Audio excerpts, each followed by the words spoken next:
So this is milk is a lie, that's what I guess. Pure, wholesome milk. Johnny I like Harris. milk for all the good, healthy things that are in it. Mankind's most nearly perfect food. Good, fresh, healthy milk.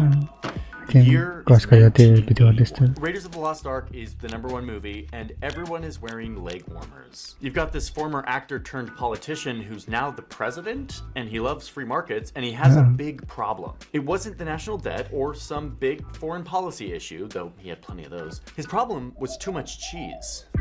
cheese. The government was sitting on this giant stockpile of processed cheese that was in some cave in Kansas, hundreds of millions of pounds, and it was starting to turn kind of Milk in the gross. layer. We've got 60 million of these. We can't find a market for. There was so much cheese that one official said that the best thing to do would be to dump it in the ocean.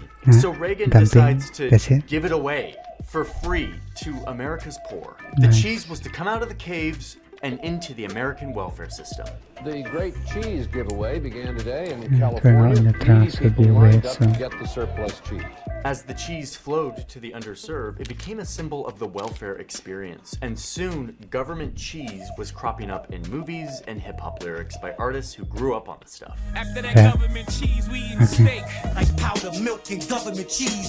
With some government cheese. What else is a thug to do when you eat cheese from the government? By the way, I'm not allowed to actually play much of those songs because there's like a copyright infringement if I do, and even though it's fair use, they probably will Yeah, flag but me and I then- won't make any money off this video. That's right. So we left a giant playlist of all the government cheese songs in the sources.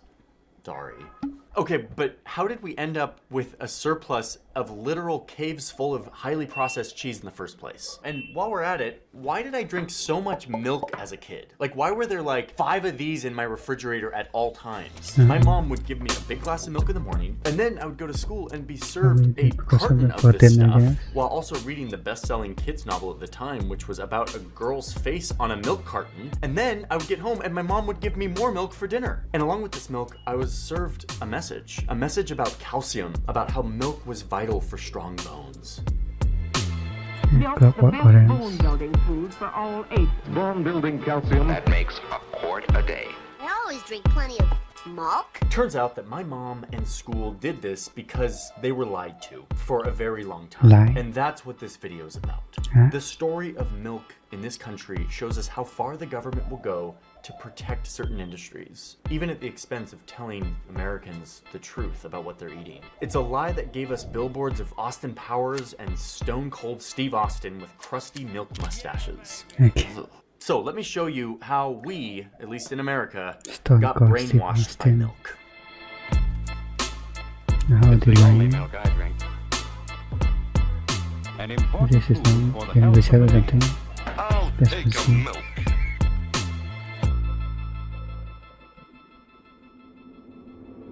Okay, so before we get into this baby, I need to think. For this baby could also be used for these babies.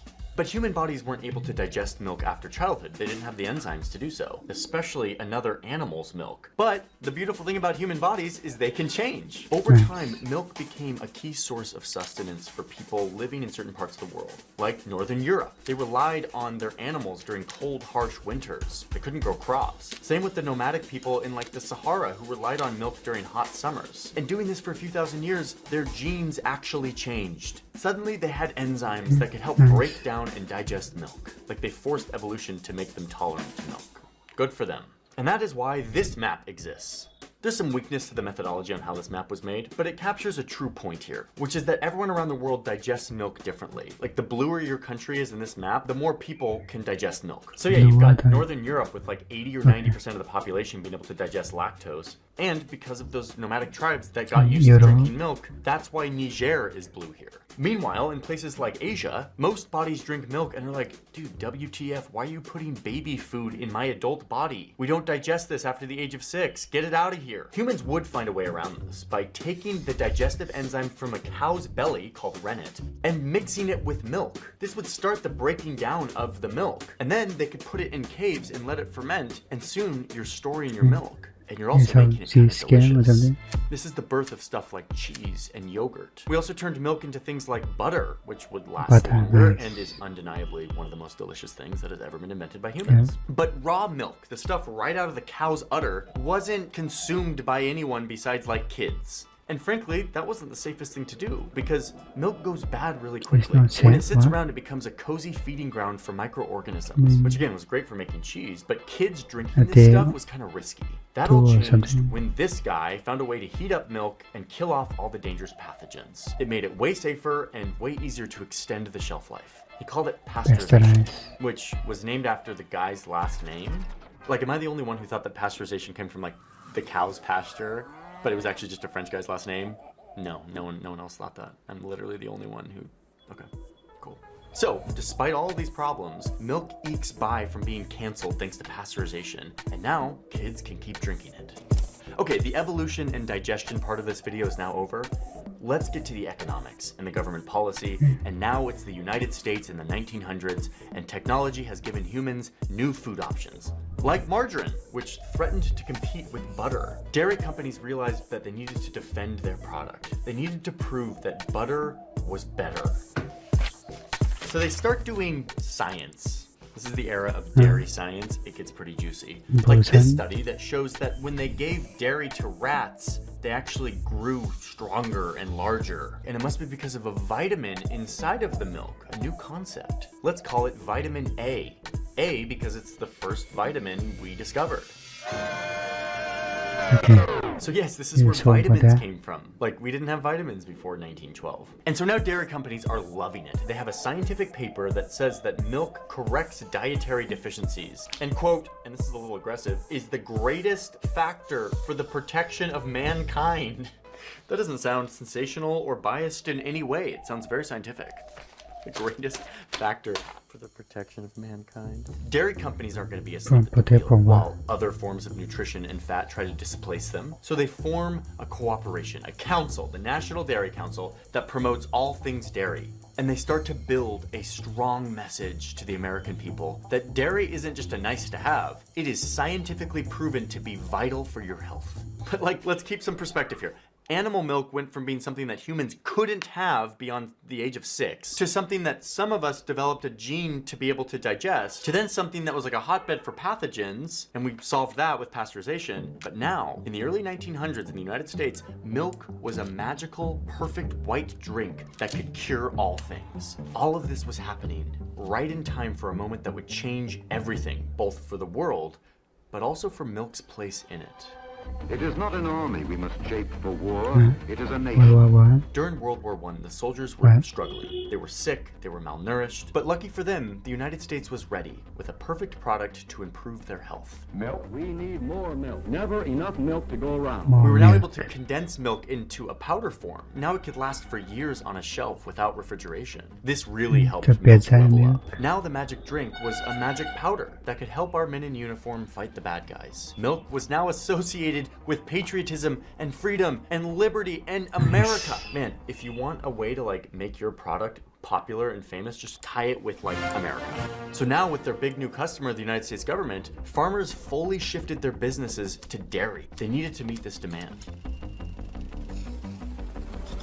But the war ended, the men in uniform came home, and these farmers were left with a massive oversupply of dairy. The government doesn't want to hurt the big patriotic dairy industry. So instead of that's telling it. dairy farmers to like go back to producing less, they convince people to drink more.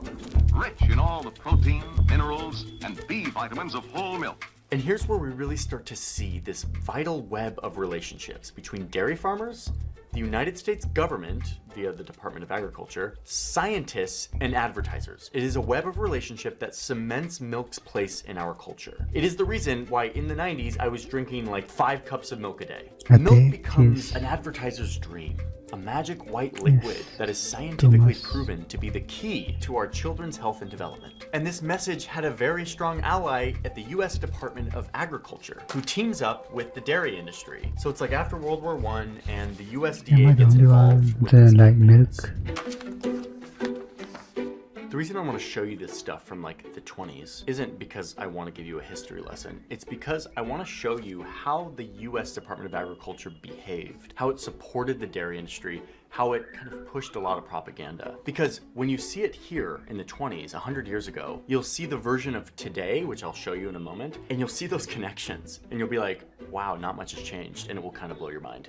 A little foreshadow. Anyway, look at this thing. So we have this education milk for health campaign. This is effectively the government telling the people what they deem as the healthy thing for everyone. There were milk songs and plays and posters and this terrifying clown that told you to brush your teeth and drink your milk. By 1937, kids are supposed to be drinking 1 quart of milk a day. Luckily, from the video I made about the metric system, we've got measuring vessels around here. Okay, it is 1937 and the US government wants our children to drink how much milk? A liter or something. God, no! I have children, and if I ever gave them this much milk, I'd feel like a criminal. And here's the USDA doing studies to scientifically prove that this is legit. It's not just advertisers. Look, the government is doing studies and publishing things. And now they are weighing children and measuring them to show that after this big milk campaign, the kids are taller and weigh more. And here they are with a bottle of milk and 2 graham crackers for lunch. Like, it truly is becoming the substance for children. And I mean, look at this. The smoking gun proof of it all. One of these rats had milk and the other didn't. These rats are the same age and each of them have the same feet except for milk. Milk builds a strong and healthy body. Okay, but this isn't just advertising. This is like real science, right? It's like South Dakota State College, which is a real college, and the US Department of Agriculture cooperating, 2 authoritative institutions. Right? Well, like any science that is being done, you have to look at the interests here. It turns out that the people doing this science at South Dakota State College were receiving a bunch of money from the state legislature because South Dakota is a big dairy industry. So they fund this dairy science program, and suddenly all of these really positive dairy studies are coming out. That, again, the USDA, who wants to protect its rural farmers, is helping support as well. Positive science means more dairy sales, which means supporting local rural economies, which means supporting America, which is so depressing to me. Yeah, I know this was like in the 20s and 30s, but like this same thing happens today. Science that is funded by certain industries with a certain agenda, and it just sort of muddies everything. Okay, but what about the economy? What happens when the Great Depression comes and now Americans can't really afford milk? Usually this would hit the dairy industry and they would have to scale down because now the demand for milk is way lower. But farmers weren't gonna let this happen. They were becoming like royalty. And so they respond by going on strike, dumping a bunch of milk into the streets to artificially limit supply and drive the price back up. And to be like, F you government, where are you at? So to fix this, milk's new loyal ally, the US government, steps in and passes a law that says that if the price of milk dips below the cost that it takes to produce it, instead of free market economics, where the dairy farmers would just make less of it, the government would step in and cover the cost difference. Let them keep making their milk. And now the government is really messing with the invisible hand, the market that helps supply and demand link up with each other at the right price. Once you start doing that, it's really hard to go back. So then add in another world war where even more farmers got into the milk game for him. And by the 50s, milk is cemented into the American psyche through years of creative storytelling, shaky scientific messaging, war, and a government who was more and more influenced by dairy farmers. The pattern repeats itself in the 70s. The economy is tanking, dairy farmers are struggling again, and who's here to save them? Jimmy Carter. Jimmy.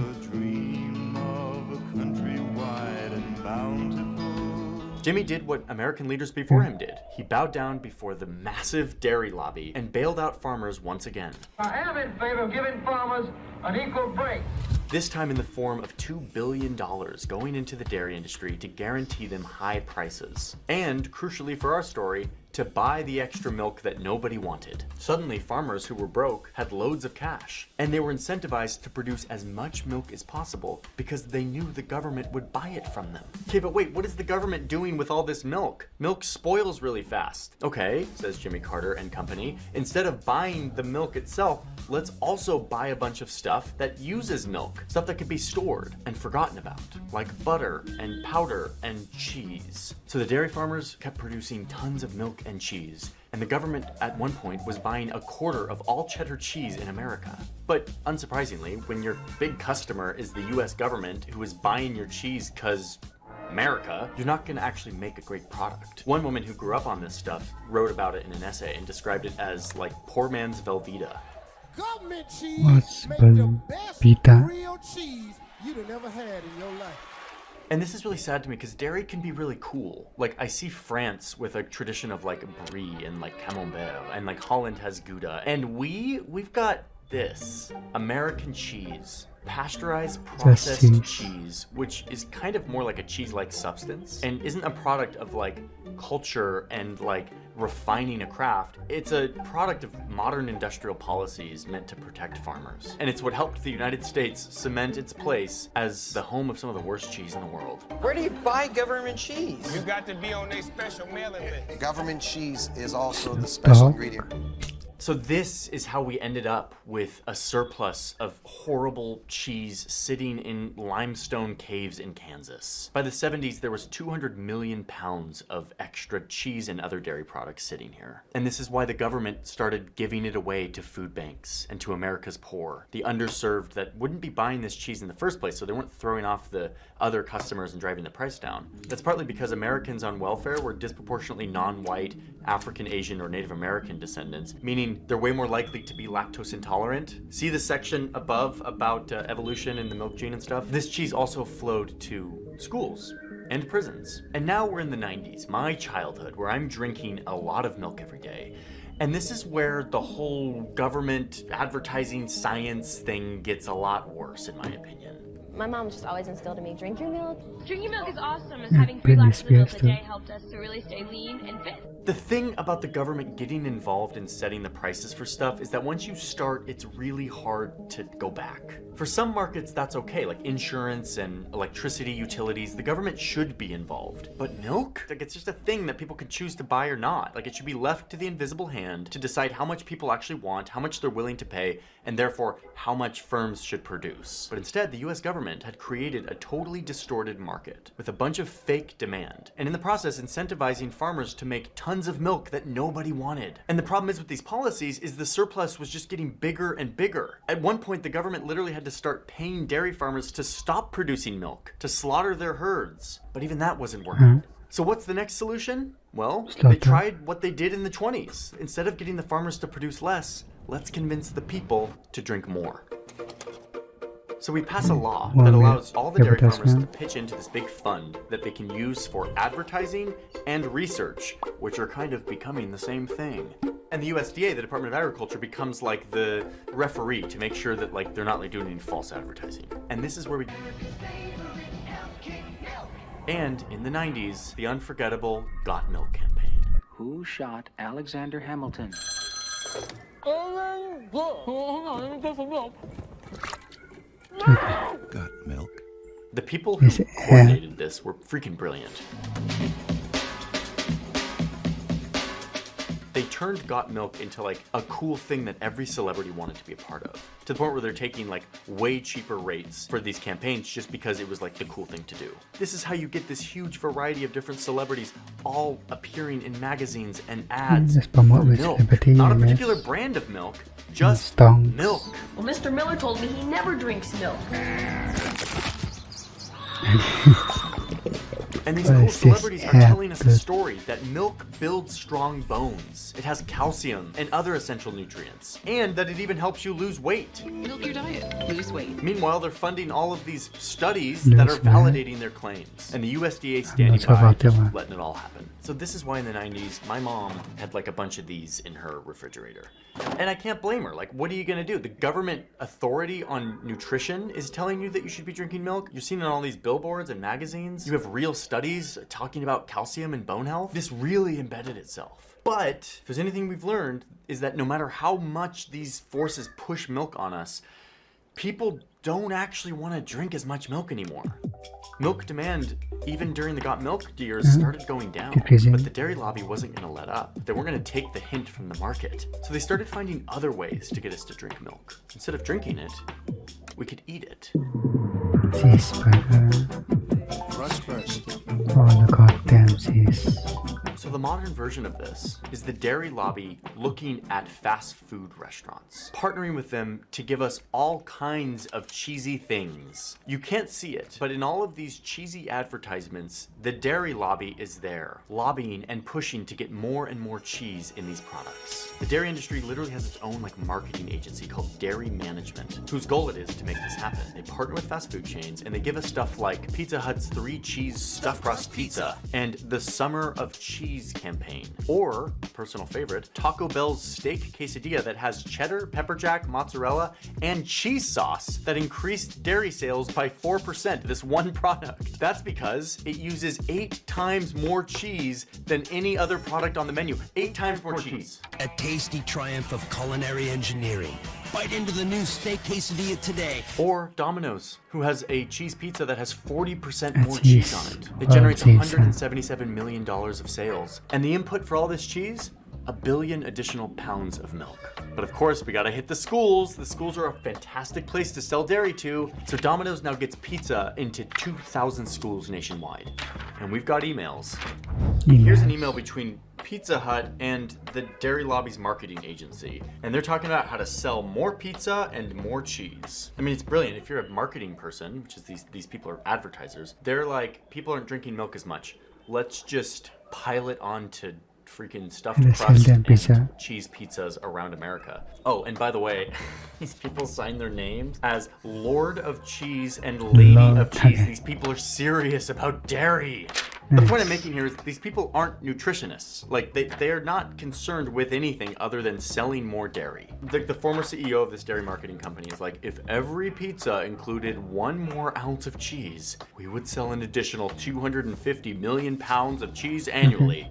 Just 1 more pound down Americans' throats. I mean, again, I don't blame these people. They're freaking advertisers. They literally only care about selling stuff. What concerns me is that they're doing this with the blessing of a government agency who I pay taxes to. It is a powerful, all-seeing health agency that dictates our nutritional guidelines. And yet they stand by and support these campaigns for all of these products that have such excessive amounts of dairy in them. Wait, so why does this happen? Why is the USDA on the side of dairy farmers? On their website, it says that their job is to promote stuff that will, quote, better nourish Americans. They put out things like the food pyramid, and they're supposed to be a source of objective information about what we should eat. But wait, look at this. In the same page, on their mission, they also say that they are supposed to, quote, help rural America thrive and to promote agricultural production. Help Americans know how to nourish themselves and promote rural America. Which one of those things is more important to them? I mean, the answer to that is clear. Look at the nutritional guidelines that they put out to be like, here's what you should eat. And look at who advises them on this. Yeah, there's some experts and doctors from universities, but there's also executives from companies like Dannon, a yogurt company, and a bunch of other dairy people who have no other interest than making money. And yet they're in the same room as the people who are deciding what Americans should eat. No, that's not how it works. Dairy has been shoehorned into so much of the messaging from our government to us over the years that, again, of course my mom's gonna be like, yeah, you gotta drink milk. The government is telling us that this is good. So yeah, the dairy industry is so deeply embedded in our federal government, it's really hard to turn it back. I don't think this unnatural false demand that we have in our country for dairy is really hard to rewind. And the amount of money that flows to influential lawmakers to keep this whole thing going, you can't really cut it off. But some of you are thinking, we're not talking about cigarettes. This is milk. It's not a bad thing. Calcium is good for your bones, right? Okay, you're going to talk about it now? No. I mean, yes, but no. What does it mean? Yes, calcium's good for your bones. Milk has things that help you, but like you can get all of that stuff from other places. There's nothing special about this white substance unless you're like a farmer in Sweden in 1532 and it's winter and you can't have crops. Like with less than a cup of almonds, you get that much calcium. Dried figs, some cooked kale, even tofu, which comes from soybeans. You can get this stuff from a bunch of different foods. And a reminder that 5 billion people, more than half the world, don't drink milk. Like, they're fine. And there are even studies now showing that too much milk can actually be bad for your bones. So no, despite all the industry-funded studies that tell us that milk is the magic elixir and all of the creative storytelling that's embedded in our psyche, this is not some magic substance. This is a thing that was meant for cow babies. But the fact remains that I still consume a lot of dairy. That's because milk is a magical, beautiful thing. It's delicious. It has a deep history for so many cultures around the world. And even here in the United States, there are a bunch of dairy farmers who are small, respectable, family-owned farms who have been doing this for a really long time, making really amazing products that go to actually meet a real demand for people who actually want to eat delicious cheese or milk or whatever. I'm not saying let's get rid of it. Dairy is freaking delicious, but the dairy industry we have does not celebrate that. It does not create a market around beautiful products and things that people want. It is a fake market that has been pushed to us through real lies, through this idea that milk is essential with things that you can't get anywhere else. A century of the most clever marketing.